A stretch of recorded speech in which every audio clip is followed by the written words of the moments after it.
Hey everybody, it is Jason from the Texas Gun Vault 2, and I'm coming to you today with some upcoming content. Now normally this is where I show you guns that I have into the channel for review, and I talk about guns that I'm going to be shooting in the near future. And by the way, yes, I have the fan on because it's hot in the garage, because it's so hot here in Texas.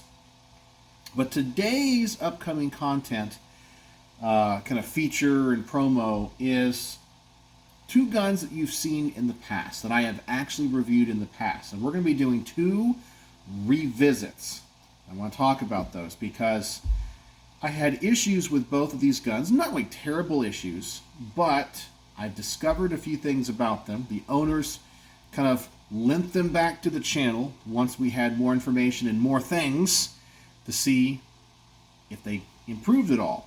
The first one is going to be this Masterpiece Arms 2011 pistol. You guys know this is the DS9. I think it's a DS9 compact. And when I reviewed this gun, the big issue that I had with it was the slide stop. It didn't always hold back after the last round. The gun shot great and I really liked it, but I was disappointed with it, thinking, well, this is supposed to be a brand new gun. I can't believe it got through quality control. And I would say, depending on the magazine, it was 50-50. And some of these followers look pretty good. See, you know, this one looks professional. Then these two look like they were, I guess, 3D printed. They don't look good at all. So I was thinking maybe it had something to do with the followers. That's kind of cheap. But the owner of this pistol, Ken, contacted Masterpiece Arms, and they said there was a problem with the slide stops, and they sent him a replacement slide stop, and then it was the wrong color. So then they sent him a third one. So I'm going to kind of review them from the perspective of, number one, their customer service, and number two is the part that they sent compatible with this gun and actually fixes the problem, and if it does, to compare and contrast the two parts and see if I can tell what the difference is. Because I know I have the old slide stop right here, and this is the slide stop that they originally sent with it. Got the black one in here that they sent as the replacement, and then Ken contacted and goes, no, the controls are silver. Now I will tell you, this gun ran great. Man, it is like I remember. It shot fantastic, and with this new slide stop, it runs perfectly. So I'm really anxious to edit the range footage and then really take a look at these slide stops, try to see what the difference is, if I can determine anything, and then of course show the range footage and then talk about their customer service, which appears to be absolutely fantastic. And I can tell you, if a company takes care of their customers like that and sends out replacement parts, you know, free of charge, and it fixes the issue, well, that says a lot about the company. So that's going to be, I think, a good video. As I said, it's going to cover something a little bit different than I normally do, and hopefully I'll turn that into something fun.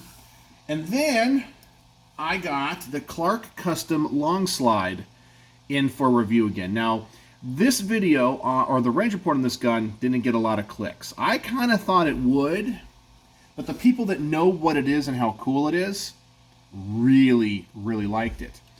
But my issue with this gun was some of the unknowns.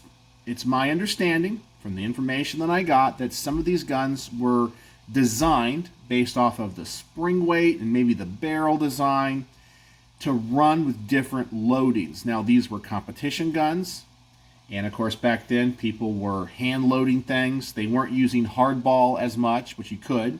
Some of these were designed for hardball. Some of them were softball. Some of them were designed for semi-wad cutters. Some of them were designed for really light loadings of 45 ACP and different grains. So whether it be 215, 185, 200, 230, you name it. Okay, there's a lot of different loadings and a lot of different projectiles, from the semi-wad cutters to the ball ammo, to the hollow points, and we didn't know what this thing was set up for. And the only ammo that I had for this was your typical modern range ammo. So I had 185 hollow points, and I had 230 grain hardball round nose.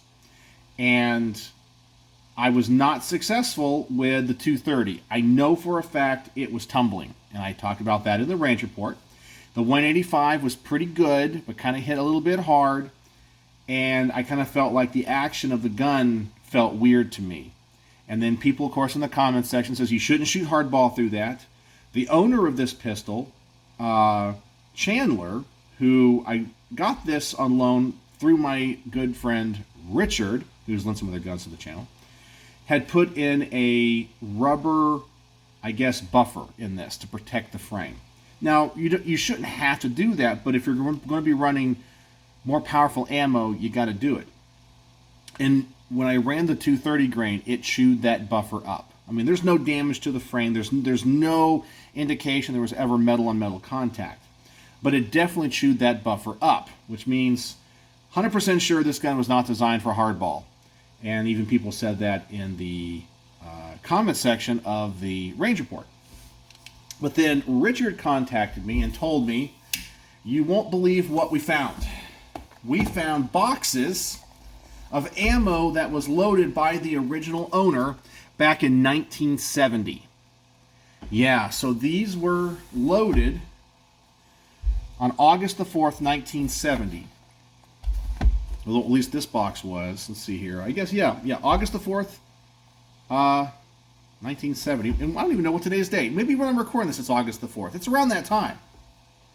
So, yeah, this is 53-year-old ammo. And I have all the information on here of what it is, the projectile, the powder, the case, everything, even the casting of the projectile, the case make.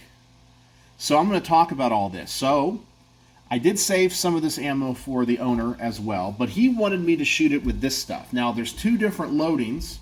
This one says it's 215 grain. This one's 185. Both of these are semi-wad cutters, and they're a little bit different in design, but here is the projectile here. See if I can get this into focus, maybe. Kind of, like right there. There we go, right there. Yeah. So that is not your typical 45, and this is stuff that was designed, as I said, and hopefully loaded for this particular gun. And so I got it to the range. And let me tell you, it was an enlightening experience. Enlightening, because with this ammo, this gun is awesome. It was already accurate, and it was fun, and you can tell the history and the quality that went into it. But especially the 185 grain. Now, I had good luck with the 185 hollow points, but this 185 cast projectile that's completely lead, it ran like a champ. And it had almost no recoil. The gun ran great. The only issue I could say I possibly had is I had a couple of erratic ejections. A couple of the cases went forward, not to the side. But I didn't have any failures to feed, failures to eject, failures to fire. So it ran great, and the grouping was fantastic. I mean, it is a super accurate gun. Yeah, this stuff was awesome. Now, the 215 grain, surprisingly, I think was tumbling as well. And I know it's a semi-wad cutter, but it was ripping the paper. It was ripping the paper. Big old holes in it. And the projectile is a little bit different. Very similar to the previous one. I think this one is a little bit more rounded. And it was ripping holes in the paper. Big old holes. But I'm going to show all of that. I shoot these side by side. I do different distances and things. And this stuff definitely hit harder. This had more of a consistent ejection. But the accuracy on the 215 grain was not as good as the 185. But the semi-wad cutter, 185, it was perfect. This is what this gun was designed for. And I didn't have the issues with, or what felt like a slow cycling of the slide. It just ran great. It ran like a dream. And so if you own one of these old Clark custom long slides, it's obvious you need to be a reloader and a hand loader, and you're going to spend your time with it. But if you do that and get the right projectiles and everything set up just like the gun wants, this is the most accurate 1911 you'll ever shoot. Hands down, it's incredible. The downside is, if you're not a reloader, getting stuff like this is near impossible. I mean, I have never shot ammo like this. I mean, I'm sure there's probably some companies that sell stuff like this that's already loaded, but I'm not a hand loader. And I'd like to get into reloading eventually, but for me to create something like this is something I can't do. So I wouldn't have access to it. So, yeah, it's really interesting, very enlightening experience, because it just ran so well, and it's like a night and day difference between modern factory ammo and hand-loaded ammo with the correct projectiles from 53 years ago. So whoever loaded this did a great job. The gun felt very consistent. They all worked. So that was pretty cool. So to think that somebody hand-loaded this 53 years ago, and it ran great. So that is the upcoming content. So we're going to be doing 2 range report revisits. One on the Masterpiece Arms DS9 Compact and the Clark Long Slide 1911. And both of them come away in these part 2s and revisits with a very positive impression on me. So I hope you guys like that. Sometimes I like to come back to these guns because when I do a range report, they're not always perfect. You know, I always say I document my personal experiences, and then it kind of locks it in for a lot of people that that's what I think about the gun. It's just what I experienced, and I share that with you. But to come back to guns that I had issues with, or minor issues, or even big issues, and have one where I'm able to go, okay, so this is what I learned about it, this is what we changed, magazine, extractor, ammo, whatever, and now it runs great. I think it shows the process of how cool and interesting this hobby really is. That we're always learning, we're always growing, and we're always looking for the next thing. You know, it's like you're chasing this thing you can never catch, you know? Because I can imagine being a hand loader and having this gun, and you start maybe with this, okay? And you get all the things to duplicate what I was able to do here, and then probably you sit there and go, you know, if I put in just a little bit more powder, a little bit less, or I get a different casting of the projectile, I wonder what it would do this, and you spend so much time just following it until you just get it to where it's what you think is perfect, and then you try to perfect perfection.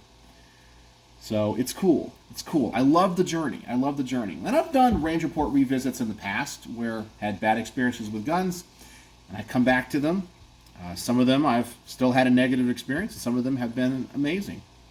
But these are going to be a lot of fun because it's going to be a little bit different than the content I normally put out. So that's what's going on. Hope you guys are having a wonderful day, and hope you guys are excited at least to see a revisit on both of these. So I want to thank Ken, and I want to thank Chandler and Richard for this one. And I want to tell my Patreons, I sent them a message today that because of my vacation and just this time of year when it comes to my job, I've been super busy. But I got to the range, and hopefully I'll get these filmed in the next day or so. I just got to edit the footage and create my little bullet point script and decide how I'm going to structure the videos. So that's it. So hope you guys enjoyed this update, upcoming content. So let me know what you think in the comment section below. And as always, thanks for watching.